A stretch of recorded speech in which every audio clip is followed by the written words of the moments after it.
Okay, people. I think this is okay. So it is April 19th, 2019, and I'm in War Room 2. It's almost 6 o'clock in the morning. I've been up since 3:30 this morning. I don't know. It's like this.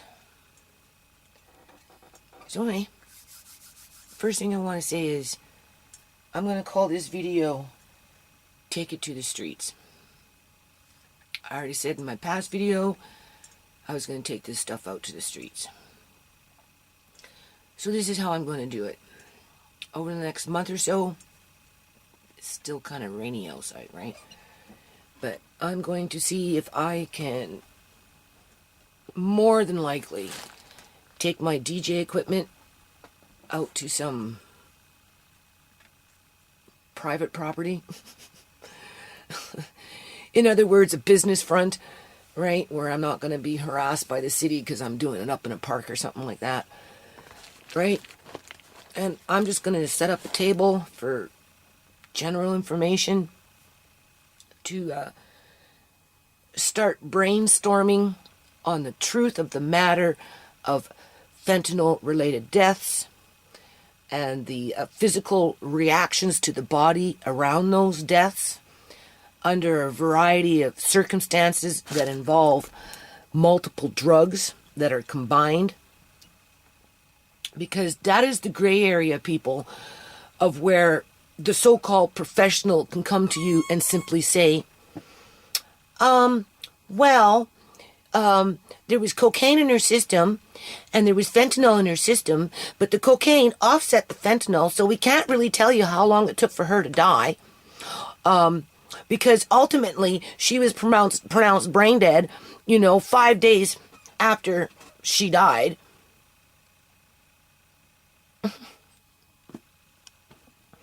To clear up some misconceptions in terms of this misinformation that is being given to distraught families that are uneducated and unaware of the biological and I don't even want to get into the medical terms right now, right? But when people lose a loved one, the last thing that they're thinking about is how the body works. And if professionals are not going to give you the correct information because they're trying to hide something from you, right? And they're trying to mislead you because there's an ulterior motive in there, okay? Which could be multiple motives. Then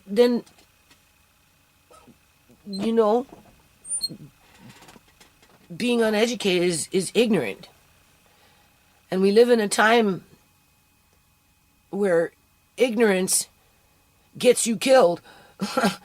And nobody's going to come and find out why, because everybody's sitting on that ignorant fence, right?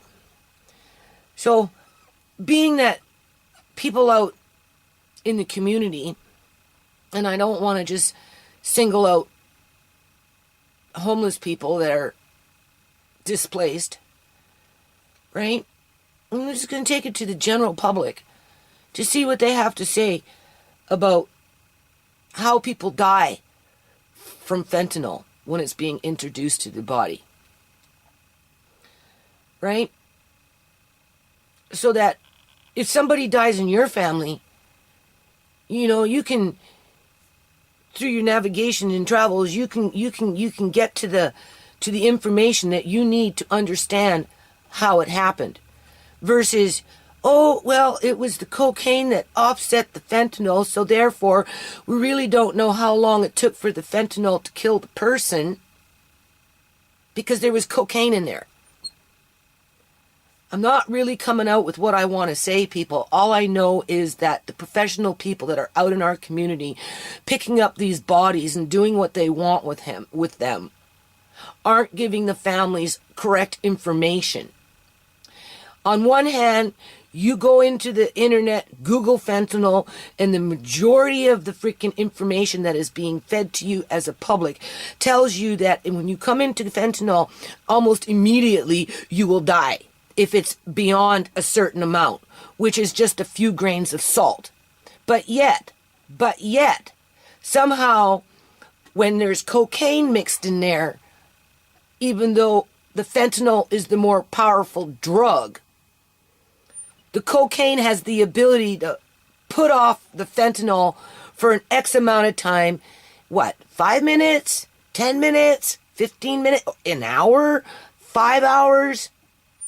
And this is where the professional people, I want to say cops, this is where the cops and the healthcare staff and the coroner, because it's three,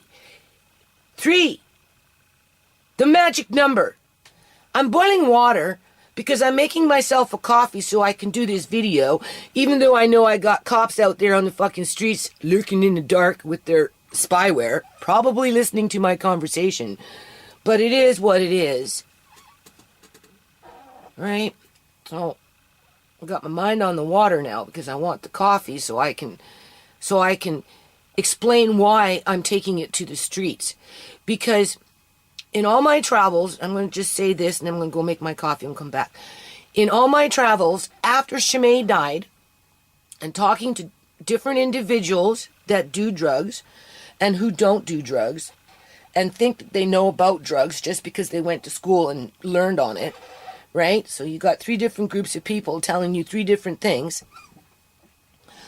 But in all my travels, for people that do drugs, in terms of cocaine offsetting fentanyl, okay, that's a myth. From my understanding, it is a myth. And this is why I'm taking it out to the streets. Because anybody, when I'm out there, will have the opportunity to log, in other words, write down and document their opinion in terms of how so-called cocaine offsets fentanyl. So that when your loved one dies and someone comes along and tells you that bullshit, you'll be able to go back and say, no, that's bullshit. Because here are the facts. And that's the point of this video, and that's the point of going out in the streets, is to get the fucking facts, because we're not getting it from the healthcare system, we're not getting it from the coroner, and we're sure in hell not getting it from the cops. Because in all my travels of talking to different people about how is it possible for cocaine to offset fentanyl for an hour, or however long, before the fentanyl kicks in and kills the person. When on 99.8%, the public is being told that as soon as you come into more than 4 grains of fentanyl, if you come into 5, you're going to go into immediate overdose. Regardless, people. Because the fentanyl is the stronger drug. One person said this, and now I'm going to go make my coffee. I guess she was she smoked in a bowl. Probably crack cocaine.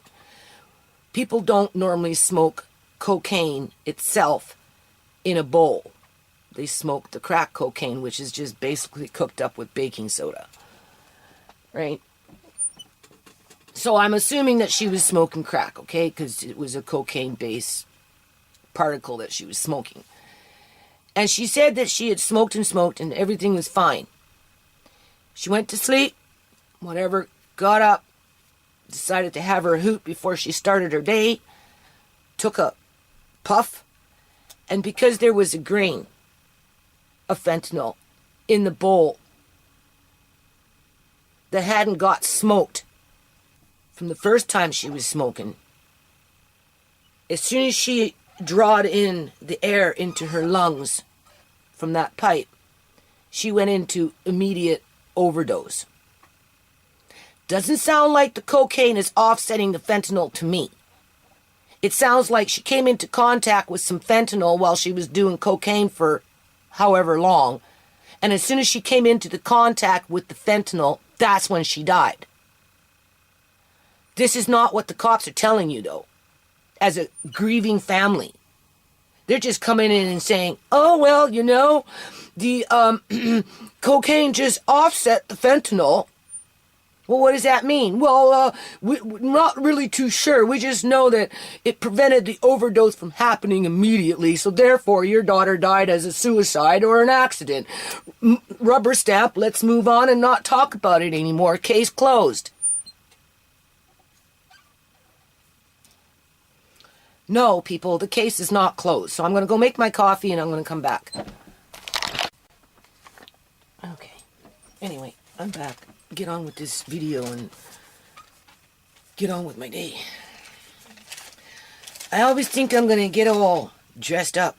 You know, I have my little earrings and a nice little top on, nice little background, and, you know, so that after I'm gone, you know, I don't always look like I'm a farmer. Just came out of the barn after baling hay.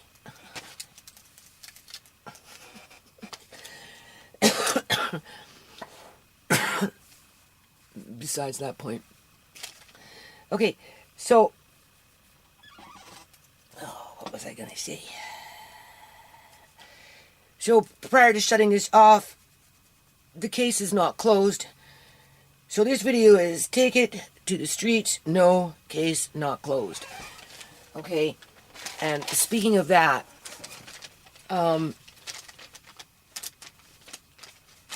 you know, after I'm done, hold on. Sometimes it's better just to turn it off. You have to remember, when Uncle John was medically kidnapped, people, serious, I got stuck with all the bills.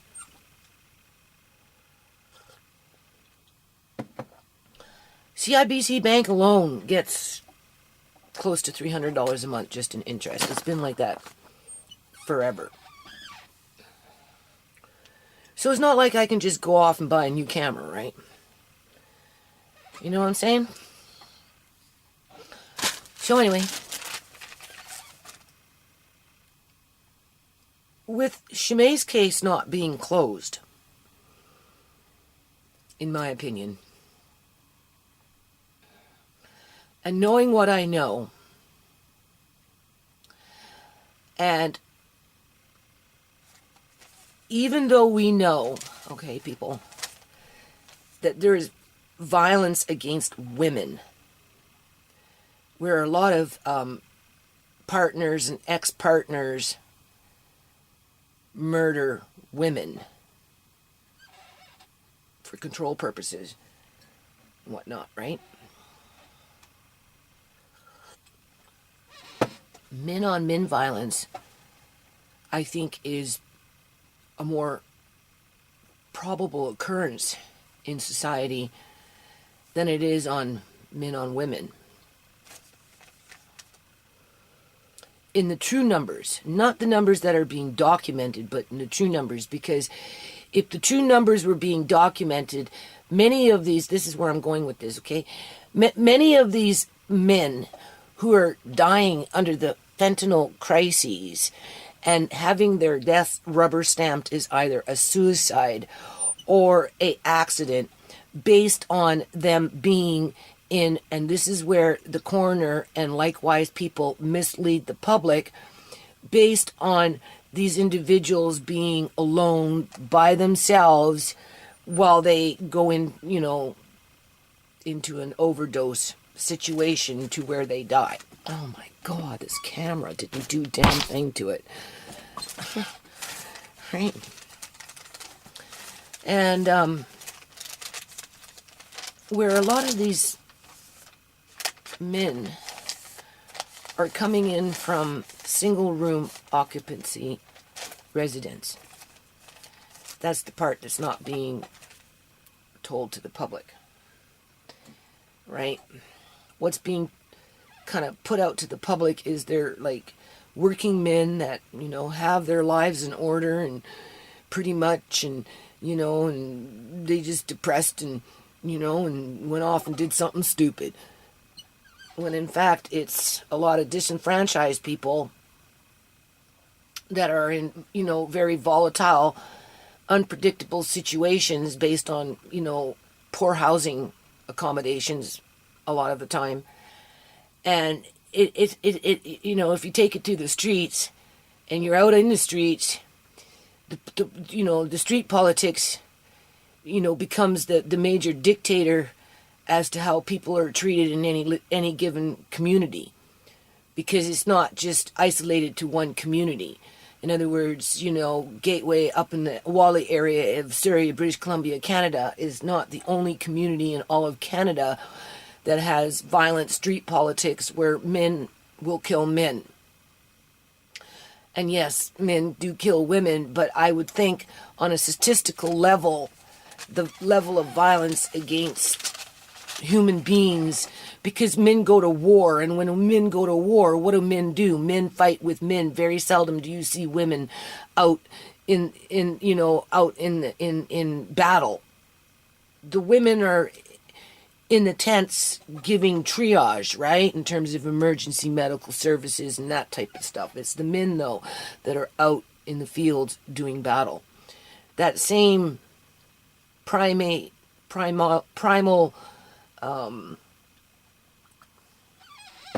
instinct carries on into a civil society. So, as the coroner's underreporting murder related to fentanyl through multiple avenues that are giving out misinformation so people can't figure it out and demand better in terms of, like, from our government, if people are going to murder people with fentanyl, people should go to jail, right?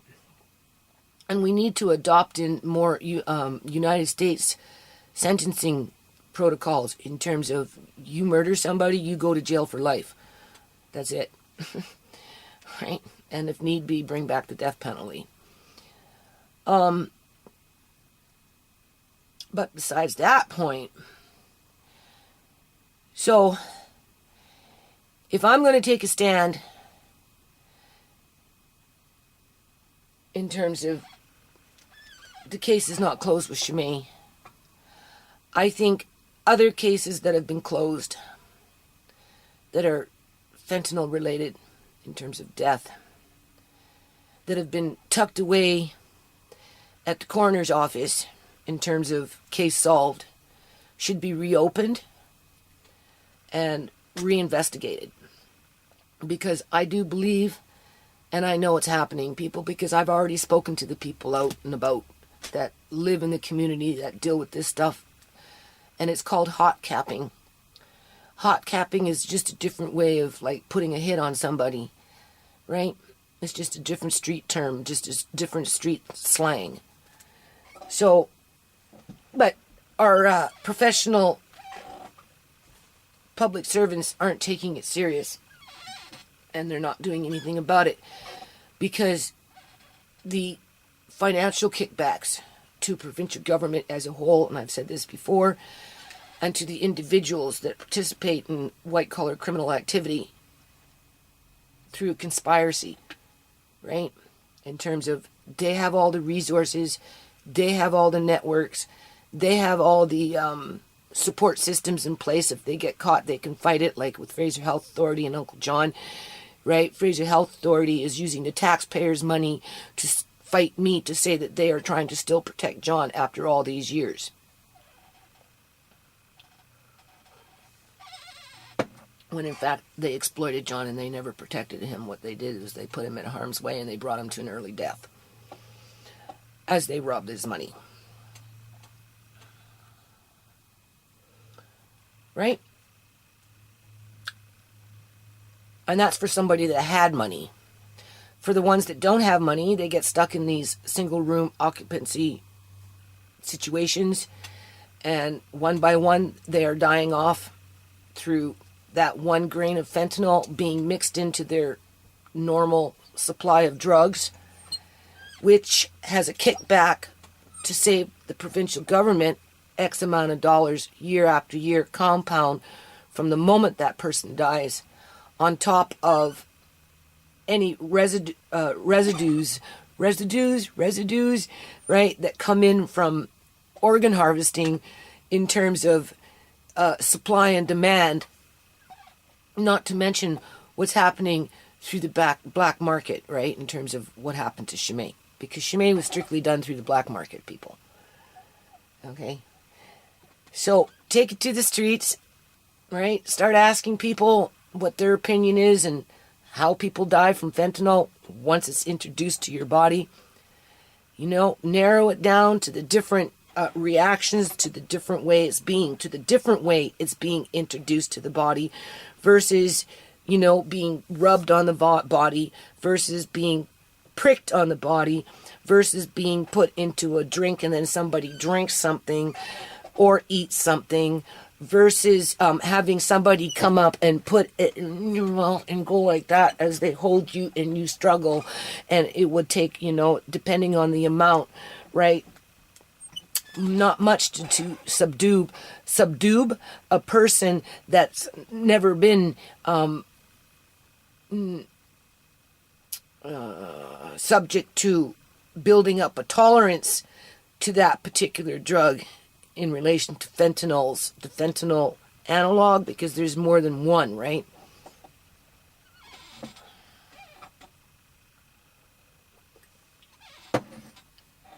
Because, you know, I sit here, right, and I'm avoiding this, people. I avoid this. I am so depressed. But when you think of a negative, I'm so depressed. That's a negative, right? There's that little teeny weeny woman. God is good. You bring in the positive to suppress the negative. Okay, that's how I'm, because I feel I've been saying God is good, and I'm like, it's just not my style, right? And I'm like, but give it a chance. Give it a chance, you know? You know, what is, don't think of it as God, think of it as a positive, because, you know, if you're not going to say God is good, you can say Allah is good, you can say Jehovah is good, you can say just whatever you want to say, right, is good, right? Minus Satan. Satan is not good, but you get the point, right? And but if you're not used to saying stuff like that, and, you know, it's not your style, you know, it kind of throws you off. But then if you think, well, it's the positive, you put the positive on the negative and it pushes out the negative, right? And because depression is you know, it compounds, right? So then you end up sitting there complaining about your life because this and complaining about that, you know, and woe is me over here, and, you know, woe is me, you know, whatever it is, right? So if you don't woe so much over the things that disturb you, it goes back to change what you can change. Obviously, it takes time. And then, when in doubt, think positive, draw on something that can bring in a positive.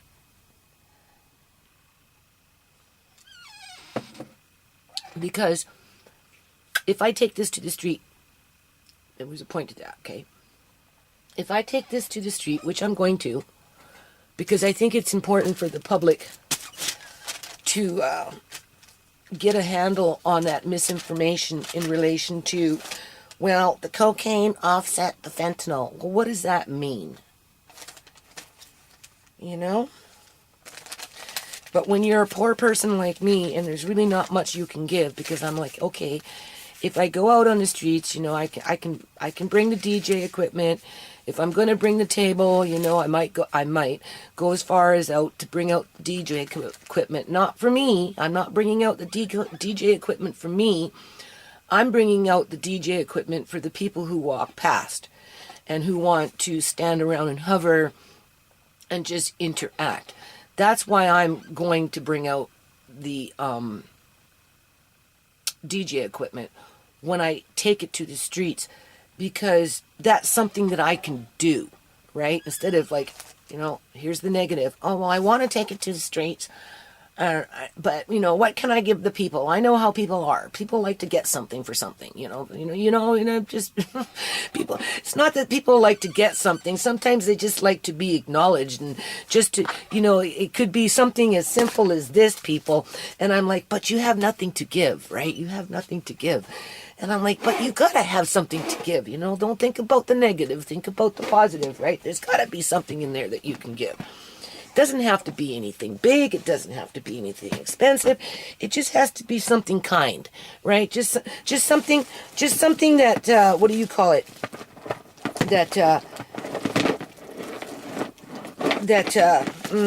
What does it say? How do you say it?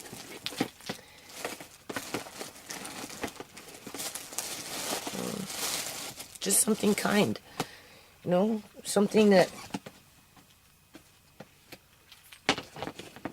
you meant in terms of,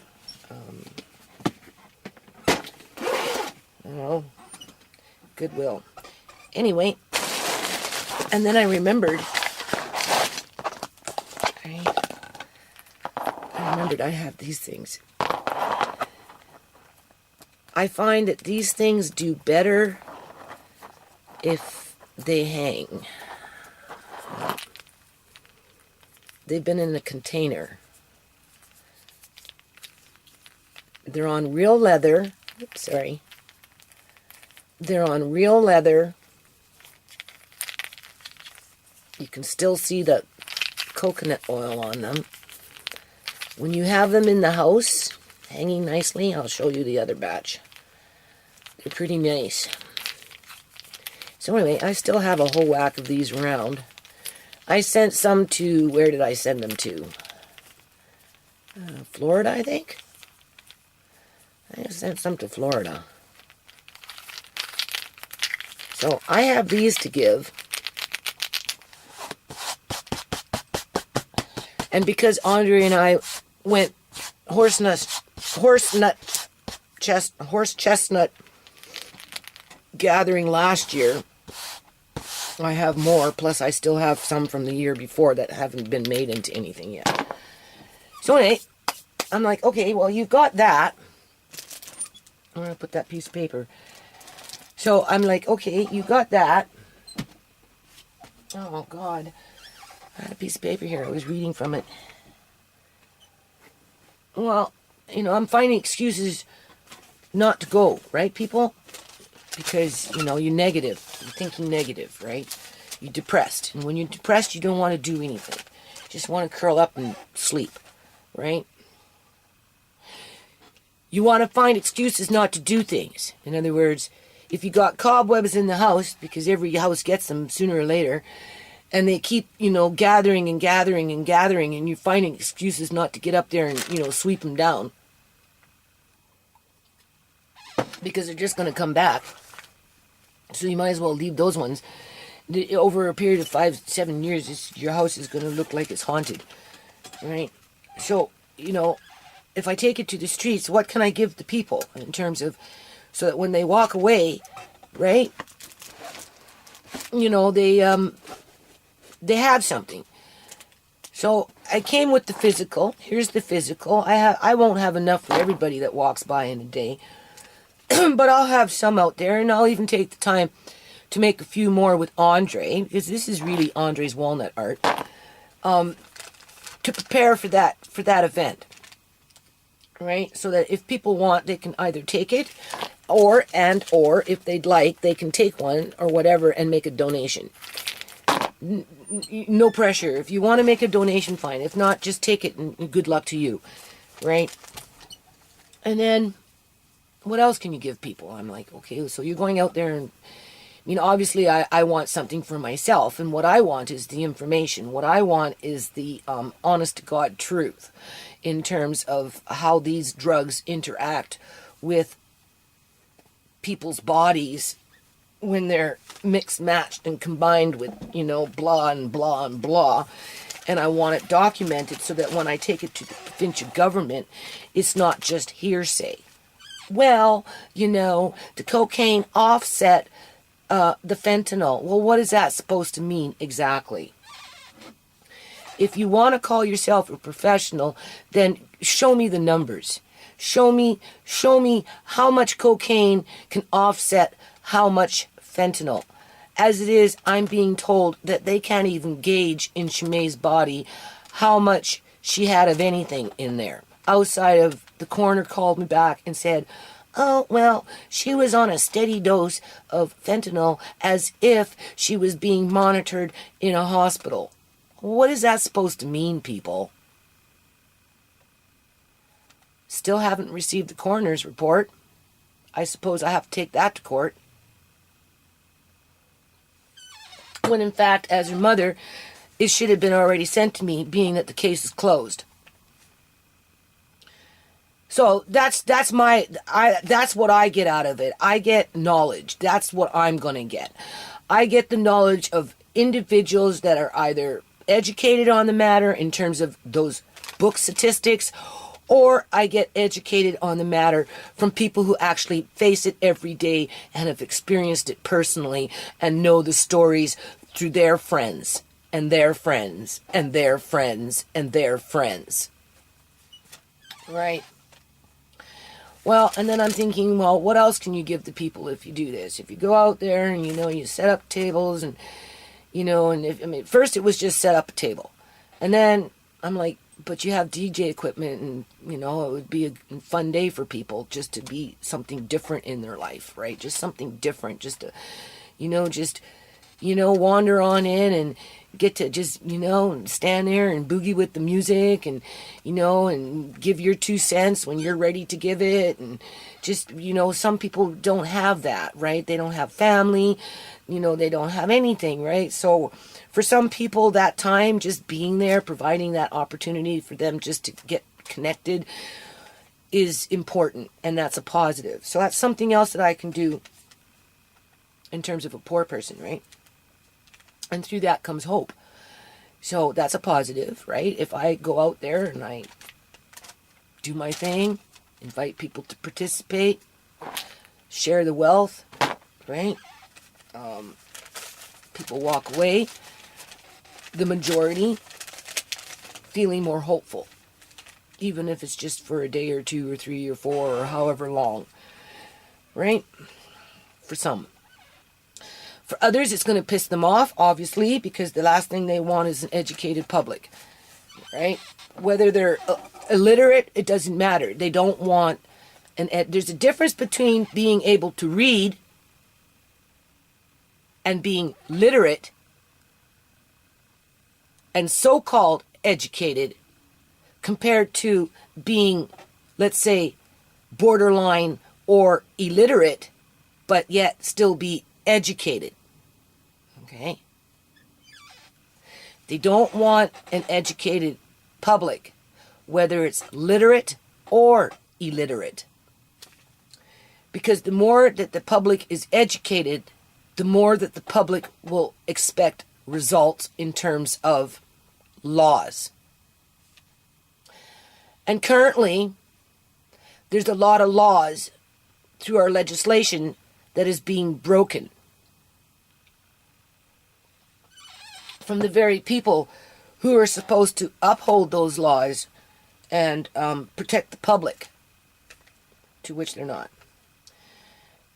And of course I'm saying, oh yeah, well, that's still not enough. What else can you give these people? Just brainstorm. What is it? If you're going out there, why are you going out there? What are you trying to give these people? Not the naysayers, the ones that want to hover around throughout the day and just participate, whether they're providing that education or whether they're walking away with education.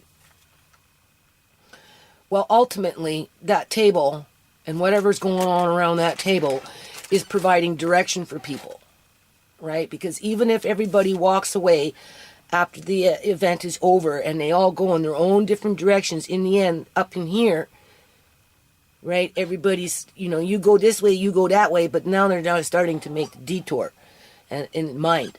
They're coming together, right? Which is more than what we've got currently. Obviously, luck, share the wealth, And then, if you pass on some valuable information, right, through your experiences or through your effort to educate yourself in an academic sense, and you can pass that information on to somebody else to help them to empower themselves, then you yourself become more self-empowered. So by me just facilitating that interaction between people coming together to solve a problem brings self-empowerment, which is another positive. That's more reason for me to be out there participating in this project that I'm thinking to do. Right? So those are the things that I can provide as I seek to establish an understanding of the things that I want to understand and that I'm not getting from professionals. Right?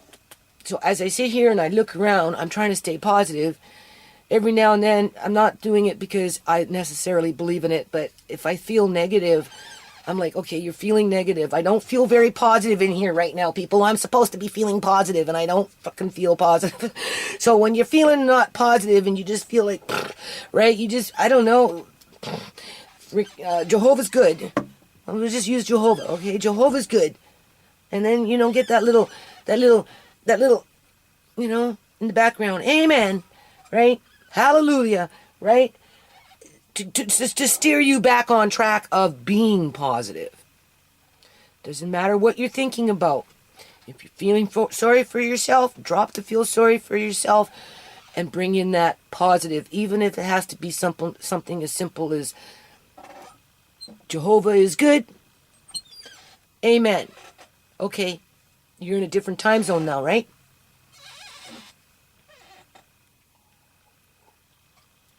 Because at the end of the day, and I'm going to end it on this note because it's probably a long-ass video, and then I'm going to show you why I don't feel very positive in here. I really want to make some pants for my little grandchildren, and I want to make some pants for my son. He needs some pants, just some, comfortable house pants, right? He's wearing one. One day he walked by me, and I'm like, excuse me? Those are my work pants for outside. Why are you wearing my pants? He's like 6 foot. I'm like, mother's got to make you some pants. It's kind of hard to make anything in this room, though. I wouldn't even consider it to be a sewing room, people. That's why I call it war room, too. Right? This is a war room. And I don't feel like I'm winning the battle, right? But you know what? God is good. So, amen, right? And, yeah.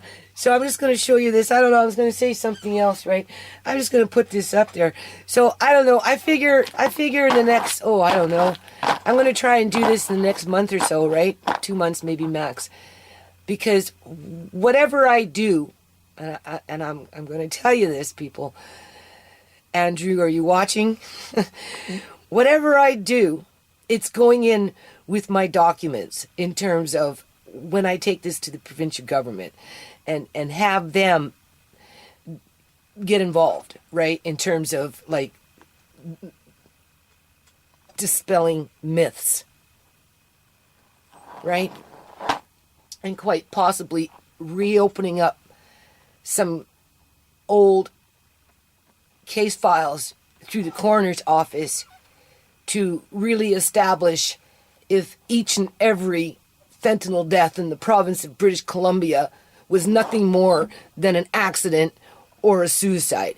Because I don't believe that, people. I don't believe it. I didn't believe it before Shimei died.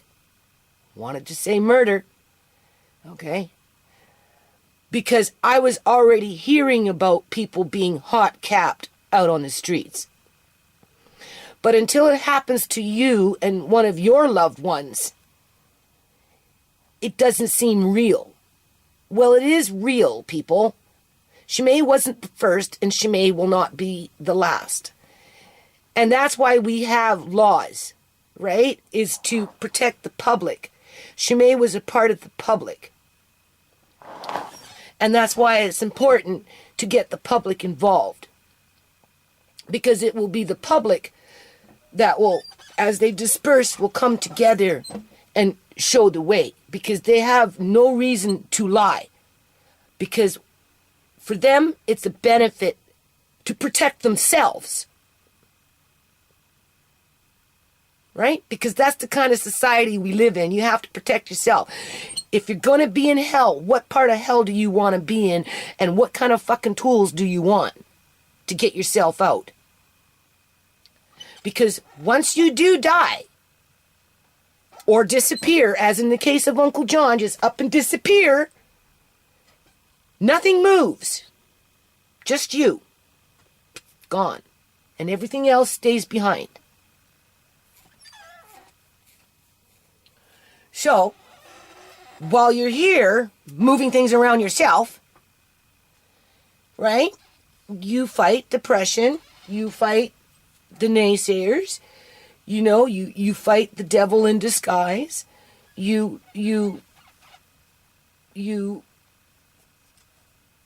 be creative while you do it, and you find a way to invite people to participate in that fight, which is not a negative. Maybe that's a new video.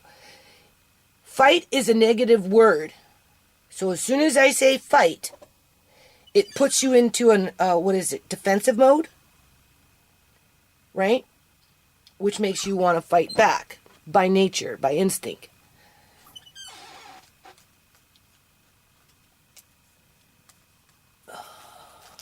So, in that case, like, I'm trying to say something here. I don't know what I'm trying to say. You can't use a negative to a negative. Well, you do. You use a negative to create a positive, right? If I'm telling you you have to fight, we have to fight. We have to educate ourselves, whether we're literate or literate, whether we can read English or not read English, we can still become educated. But before we become educated, we have to fight for that right. And currently that right is being taken away from us because we're being provided misinformation to fool us to think something else while something else is going on in the background.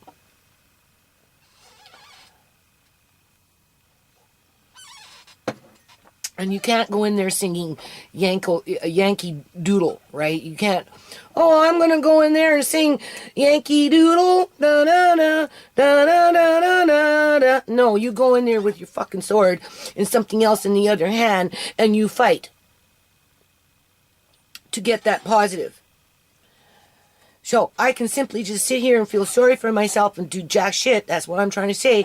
Or I can take it out into the community and I can fight in a different kind of way, which is what I plan on doing. Because when I take it to the province people, I want the province to understand that the people are becoming educated. Whether the professional people that are committing crimes in our society like it or not, it doesn't matter. The people are becoming educated. So I'm just going to show you this big ass mess. All right, quality of living in British Columbia, Canada. All right, just one big ass mess. I found that string art book. I'm supposed to be a grandmother doing string art with my grandson. Remember? I have that video with me doing that live stream with those 100-year-old books, talking about how I was going to do some string art with Andre.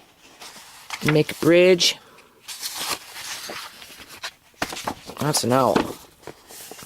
I want to do the owl. Isn't that nice? And I want to do the bridge. Where's the bridge? There's the bridge. See? That's the one I want to do with Andre.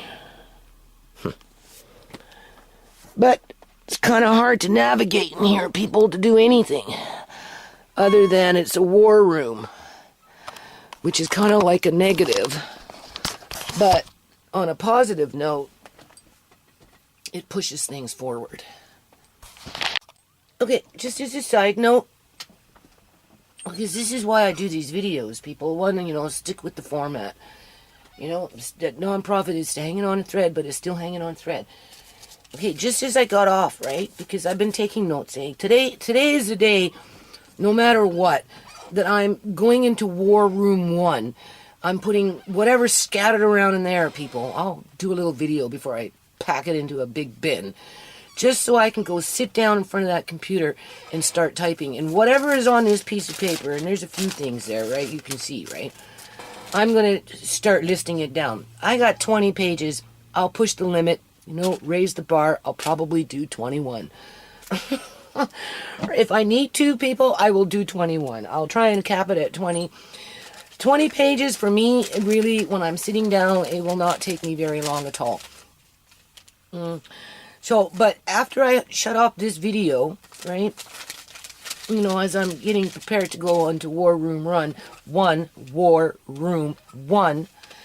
even if it's just for 15 minutes, fighting that depression, people, fighting that defeat before I even sit down, fighting all that negative thought that I can't do it, what's the point, the world is against me, oh, my problems, whatever it is that's preventing me from sitting down and doing those 21 pages, right? I have to fight those demons, right, to get to that seat, to be able to even begin that process. And before I do that, I'm the kind that just takes little notes, papers all over the place, right? And so I put down contract killing. And this is the reason why, another reason why I'm going to take it out in the streets, because contract killing, in another word, is hot capping. That's what that is, people. That's what hot capping means. It means contract killing, which is a negative, which puts that negative into my soul and body.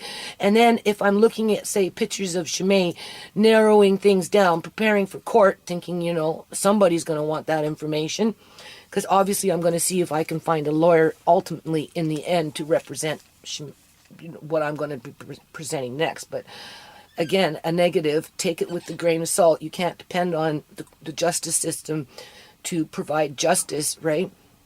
Because it's already proven itself not to. So, don't be surprised when it doesn't happen, right? In terms of it's just a repeat with Andrew, right? Telling me to go send it to the cops with the judge. So besides that point, contract killing is a very negative cloud that I have to sit in front of this computer today and log it in there and then find the time to explain what it means so that who's reading it on the other end understands the ramifications around what is being presented as a whole under those 20 pages, right? In terms of without putting people in jail due to fentanyl-related deaths, it allows people to put out contracts on other people for financial gain or whatever it is that they're getting out of it, simply because nobody goes to jail for murdering other people with fentanyl. It's a given. The coroner's office has already proven that to the public. The police, the health, all of it. They all are saying that no matter who dies from fentanyl, we can just rubber stamp it this, rubber stamp it that, and it doesn't matter the numbers, it doesn't matter how many years, it doesn't matter anything, because on the bright side of things, look, 20% of all people that give their organs to science were people who died from fentanyl. So forget about the fact that 80% of people died and they've all been lumped into one big pile. The good side is, the healthcare system, the one that provides sometimes the least in terms of services to the ones who need it the most, are benefiting. So in a underground, seedy, black market, wheeling and dealing, everybody's a gangster, putting out contracts and using a few grains of fentanyl is nothing. Is nothing, people. So I'm going to write that down today, obviously in 2 sentences, because, nobody wants to read anything more than that. As they ignore what they read, right? Pointing out that through the negligence of our public union sector, they're allowing contract killing to occur. Because contract killing already happens in society. In the past, people used guns. In the past, people used knives. Now they don't have to. We're in the 20th century, 21st century. They have fentanyl and that analog to simply snuff people out with no consequences. So that's a negative for me because I have to write that down. And then, of course, I look like I'm the idiot when I present it to a court, right? Or any other professional for that matter, because they don't want to take on the challenge because they're stuck in their own bubble. So, that's a negative. That is a huge negative. Nobody wants to sit there and start writing about that. I don't want to get back into writing a mystery novel, people. But when I sit down and I go into War Room 1 and it starts to become a mystery novel. Because there's a lot of mystery around fentanyl death that is being, whitewashed? Smoothed over? Dog and pony show? An oasis, right?